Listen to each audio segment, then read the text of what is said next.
Palabra de vida. Evangelio de hoy. Padre Carlos Yepes. Del libro de Isaías, capítulo 52, versículos 13 y 53, versículo 12. Miren, mi siervo tendrá éxito, subirá y crecerá mucho. Como muchos se espantaron de él porque, desfigurado, no parecía hombre, ni tenía aspecto humano. Así, asombrará a muchos pueblos. Ante él, los reyes cerrarán la boca al ver algo inenarrable y comprender algo inaudito. ¿Quién creyó nuestro anuncio? ¿A quién se reveló el brazo del Señor? Creció en su presencia como brote, como raíz en tierra árida, sin figura, sin belleza.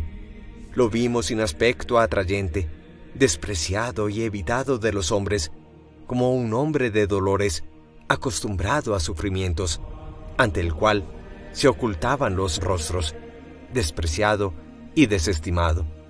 Él soportó nuestros sufrimientos y aguantó nuestros dolores.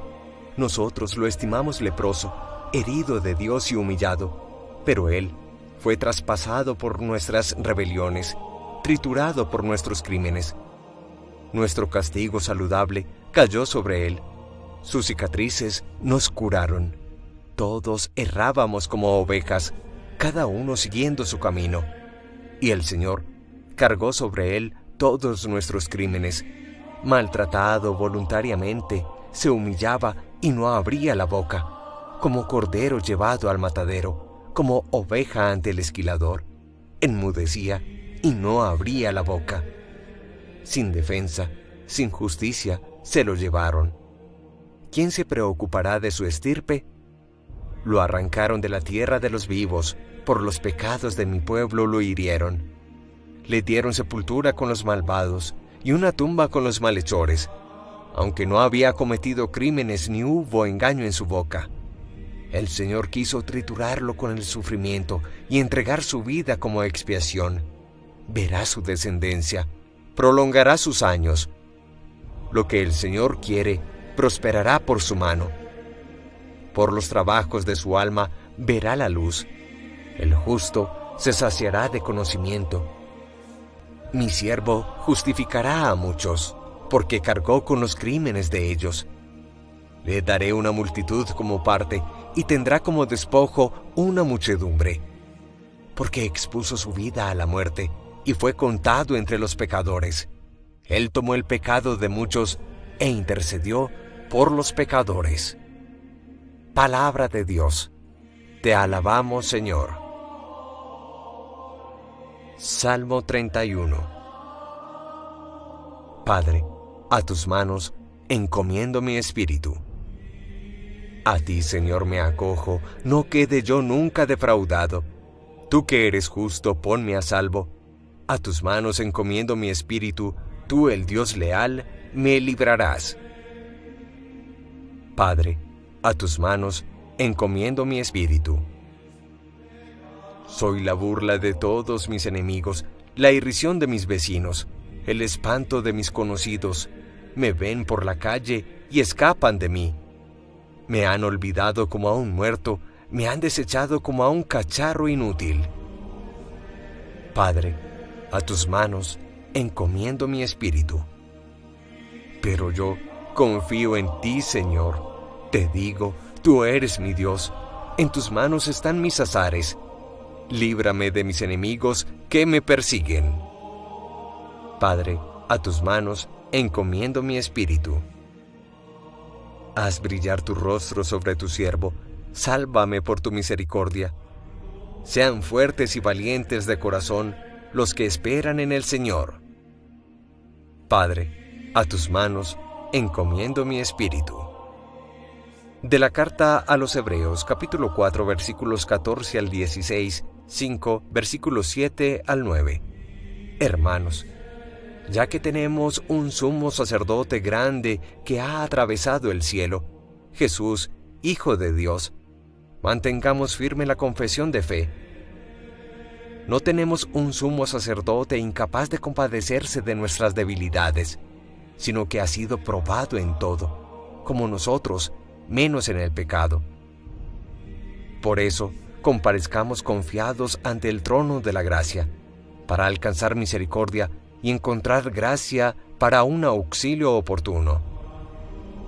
Cristo, en efecto, en los días de su vida mortal, a gritos y con lágrimas, presentó oraciones y súplicas al que podía salvarlo de la muerte, siendo escuchado por su piedad filial, y aún, siendo hijo, aprendió sufriendo a obedecer, y llevado a la consumación, se convirtió para todos los que lo obedecen en autor de salvación eterna.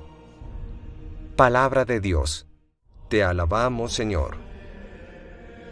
Pasión de nuestro Señor Jesucristo según San Juan, capítulo 18, versículos 1 al 19 y 42. De donde Caifás se llevaron a Jesús al pretorio. Ya había amanecido, pero los que lo llevaron no entraron al pretorio para no quedar impuros y poder así comer el cordero pascual. Pilato salió a donde estaban ellos y les preguntó: ¿Qué acusación tienen contra ese hombre? Ellos le respondieron: Si no fuera un criminal, no te lo hubiéramos entregado. Pilato les dijo: Llévenselo ustedes y júzguenlo según su ley. Los judíos le contestaron: Nosotros no tenemos autoridad para dar muerte a nadie. Así debía cumplirse lo que Jesús había dicho para indicar la manera cómo iba a morir. Entró de nuevo Pilato al pretorio, llamó a Jesús y le preguntó: ¿Eres tú el rey de los judíos? Jesús le respondió: ¿Dices tú esto por tu propia cuenta o porque otros te lo dijeron de mí? Pilato respondió: Yo no soy judío. Gente de tu propio pueblo y los sumos sacerdotes vinieron aquí a entregarte. ¿Qué fue lo que hiciste? Jesús respondió: No es el mundo el que me ha hecho rey. Si el título de rey me viniera de este mundo, tendría gente a mi servicio que peleara para que yo no cayera en manos de las autoridades judías. Pero mi título de rey no viene de aquí abajo. Pilato le dijo: Entonces, ¿si eres rey? Jesús respondió: Eres tú quien lo dices. Yo he nacido y he venido al mundo para esto, para dar testimonio a favor de la verdad. Todo el que está por la verdad escucha mi voz. Pilato le preguntó: ¿Y qué es la verdad? Pero al decir esto, salió de nuevo a hablar con los judíos y les dijo: Yo no encuentro en él razón alguna para condenarlo, pero es costumbre entre ustedes que yo les deje libre a alguien con ocasión de la Pascua. ¿Quieren que les deje libre al rey de los judíos? Ellos gritaron otra vez y dijeron: A ese hombre no, suéltanos a Barrabás. El tal Barrabás era un bandido. Entonces Pilato se llevó a Jesús y lo hizo azotar. Además, los soldados trenzaron una corona de espinas y se la pusieron en la cabeza, y lo vistieron con un manto rojo, y se le acercaban y le decían: ¡Viva el rey de los judíos! Y le daban bofetadas. Entonces salió Pilato otra vez y les dijo a los judíos: Miren, aquí se lo traigo. Quiero que se den cuenta de que no encuentro en él razón para condenarlo. Y salió Jesús con la corona de espinas y el manto rojo. Pilato les dijo: Ahí tienen al hombre. Apenas lo vieron los sumos sacerdotes y los sirvientes gritaron: ¡Crucifícalo! ¡Crucifícalo! Pilato les dijo: Llévenselo ustedes y crucifíquenlo, porque yo no encuentro en él razón para condenarlo. Los judíos le replicaron: Nosotros tenemos una ley, y según esa ley tiene que morir, porque se declaró hijo de Dios. Cuando oyó Pilato estas palabras, se fue atemorizando más y más, y entró de nuevo al pretorio y le preguntó a Jesús: ¿De dónde eres? Pero Jesús no le respondió. Entonces Pilato le dijo: ¿A mí no me hablas? ¿No sabes que tengo autoridad para dejarte libre y también para crucificarte? Jesús le respondió: No tendrías autoridad sobre mí si Dios no te lo permitiera. Por eso, más culpable es el que me entregó a ti. Al oír esto, Pilato trató de dejarlo libre, pero los judíos gritaron: Si dejas libre a este, no eres amigo del emperador, porque todo el que se proclama rey se pone en contra del emperador. Cuando Pilato oyó estas palabras, sacó a Jesús y se sentó en el tribunal, en el sitio que llamaban el Empedrado, en hebreo, Gábata. Era la víspera de la Pascua, alrededor del mediodía. Entonces les dijo a los judíos: Ahí tienen a su rey. Ellos gritaron: ¡Que muera! ¡Que muera! ¡Crucifícalo! Pilato les dijo: ¿Quieren que crucifique a su rey?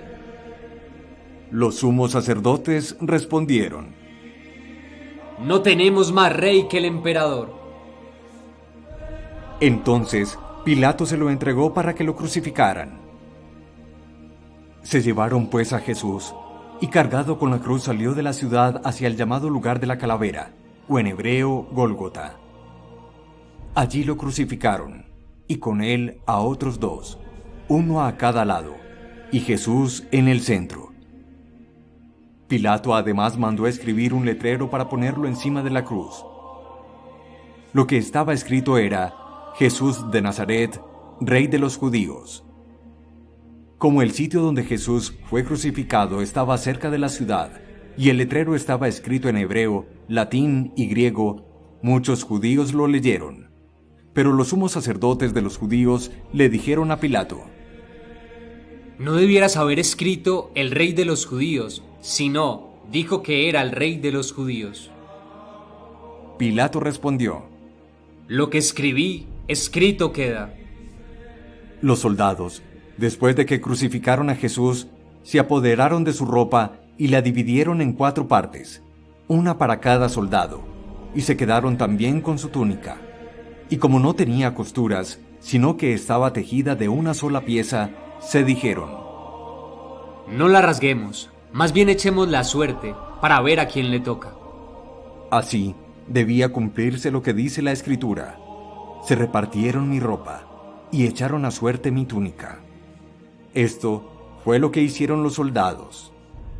Junto a la cruz de Jesús estaban también su madre, la hermana de su madre, María de Cleofás y María Magdalena.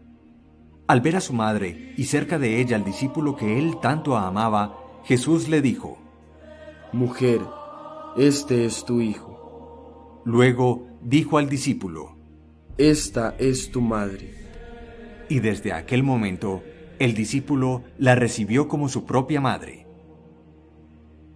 Después, sabiendo que ya todo estaba cumplido, y para que la Escritura se cumpliera hasta el final, Jesús dijo: Tengo sed. Había allí una vasija llena de vinagre. Empaparon pues una esponja, la ataron a una rama de hisopo y se la acercaron a la boca. Después de beber el vinagre, dijo Jesús: Todo está cumplido. E inclinando la cabeza, entregó su espíritu.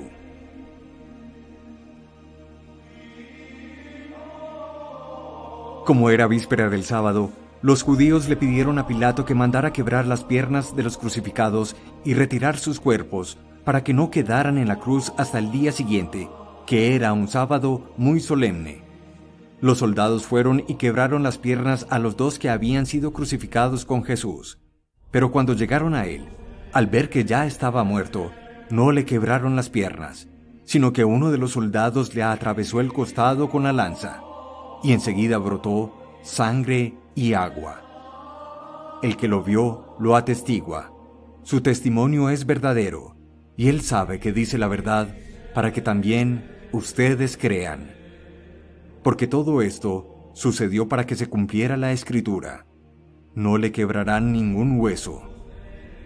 Y otro pasaje de la Escritura dice: mirarán al que traspasaron.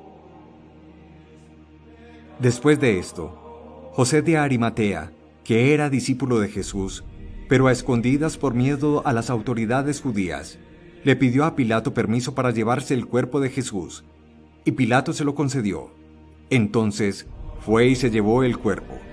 También fue Nicodemo, aquel que la primera vez había ido de noche a ver a Jesús, y llevó una mezcla de mirra y áloe. como unos 30 kilos. Entonces tomaron el cuerpo de Jesús y lo envolvieron en lienzos, embalsamándolo con las sustancias aromáticas, según la costumbre que tienen los judíos para enterrar. En el lugar en el que Jesús fue crucificado había un huerto, y en el huerto un sepulcro recién excavado, en el que todavía no habían enterrado a nadie. Así pues, como ese día era víspera del sábado judío, y ese sepulcro estaba cerca, en él sepultaron a Jesús. Palabra del Señor, gloria a ti, Señor Jesús. Uno de los días más solemnes en todo el calendario litúrgico es sin lugar a dudas el día de hoy. De hecho, en ninguna parte del mundo se celebra la Eucaristía como tal, sino simplemente una liturgia de la palabra con adoración de la cruz y distribución de la Sagrada Comunión. Siempre leemos el relato de la pasión y muerte de nuestro Señor Jesucristo, según el apóstol y evangelista San Juan. Pero más allá de todo este relato y de la historia que ya hemos narrado un poco en el Domingo de Ramos en la versión de Lucas, ¿qué enseñanzas encontramos para nuestra vida? Señalemos 3 fundamentales. La primera, aprendamos a hacer la voluntad del Padre Dios. Jesús lo dirá a lo largo de su vida pública: mi Padre y yo somos uno, mi alimento es hacer la voluntad de mi Padre. Dirá el apóstol San Pablo de Jesús: fue obediente hasta la muerte y una muerte de cruz. Nos enseñará Jesús a rezar: hágase tu voluntad en la tierra como en el cielo. Y también en esa lucha interior como hombre, dirá en Getsemaní: hágase tu voluntad, Padre Dios, y aparta de mí ya no este cáliz, sino que prime siempre tu voluntad. Hoy reconozcamos que cuando el hombre hace la voluntad de Dios, acierta, encuentra luz y sabiduría para su vida y sobre todo un camino de libertad. ¡Qué ironía! En la obediencia, una palabra que hoy desconoce el hombre secular, en la obediencia a Dios, en la docilidad a sus mandatos, hay un claro camino de libertad interior.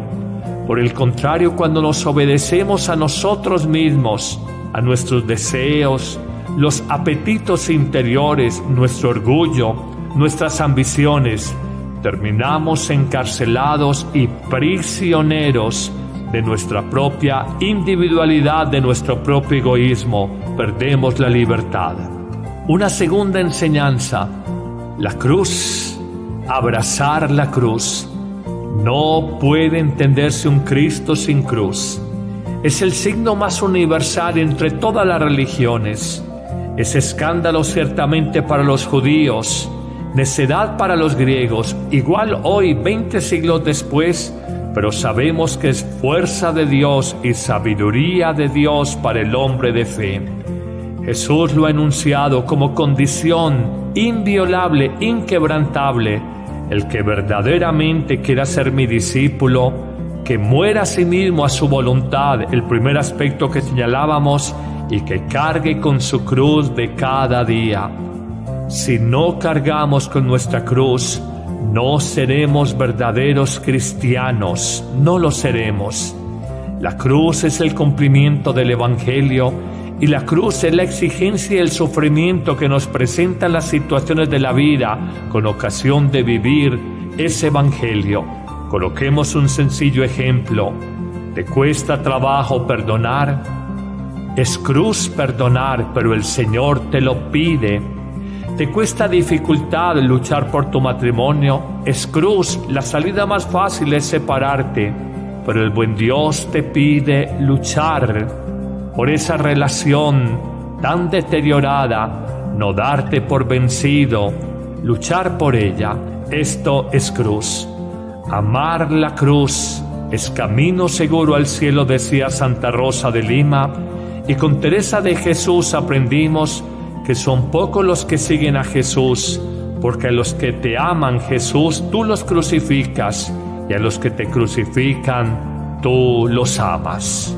Una tercera y última enseñanza de este Viernes Santo es recordar que la muerte no es el fracaso del proyecto humano, sino la condición necesaria para resucitar, para recibir la nueva vida, recordando la famosa imagen evangélica: si el grano de trigo no muere, queda infecundo, pero por el contrario, si muere, da mucho fruto para la vida eterna. Morir con Cristo para vivir eternamente con Él.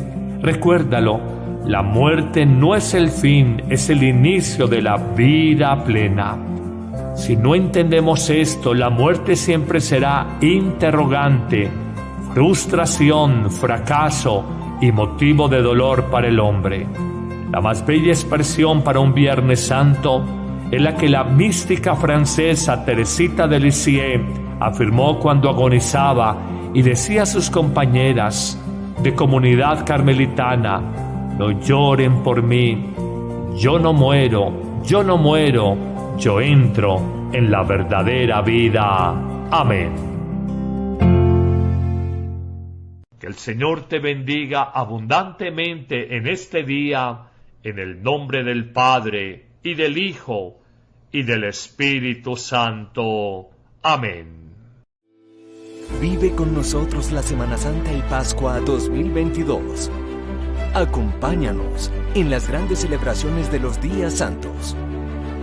Amén Comunicaciones realiza un cubrimiento especial en vivo con el Papa Francisco desde la Ciudad del Vaticano, con los comentarios de Joana Londoño y el Padre Carlos Yepes.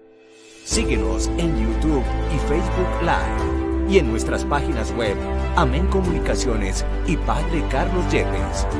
Te esperamos.